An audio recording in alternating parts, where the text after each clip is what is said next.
बिस्मिल्लाहिर्रहमानिर्रहीम। अस्सलाम वालेकुम दोस्तों, कहिड़ा हाल अथव? उम्मीद आहे त सभु ठीक ठाक हूंदा। दोस्तों, इन वीडियो में मां तव्हांखे ॿुधाइण वारो आहियां ड्रामा सीरियल ज़हर ज़िंदगी जे बाबति तव्हांखे ॿुधाइण वारो त ज़हर ज़िंदगी ड्रामो कॾहिं हलंदो सन टीवीअ ते, कहिड़े टाइम कहिड़े तारीख़ ते हलायो वेंदो, या अचण वारी केस 84 में छा थींदो, छा थियण वारो आहे, कहिड़ा सीन तव्हांखे ॾिसण लाइ मिलंदा।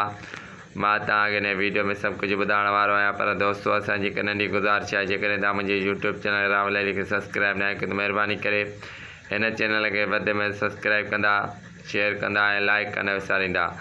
दोस्तों, तव्हां दोस्तनि जो वधीक टाइम असां न वठंदासीं, हलंदासीं पंहिंजे वीडियो जे तरह।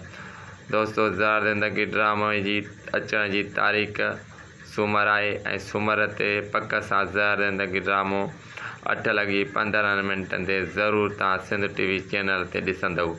दोस्तों, तव्हां इंशाअल्लाह सूमर ते इहा पकी ॻाल्हि आहे त सूमर ते ज़हर ज़िंदगी ड्रामो हलायो वेंदो ऐं अचण वारी केस 84 में ओठो रईस कमाल ख़ान खे टंगनि में गोली हणी ज़ख़्मी करे छॾींदो।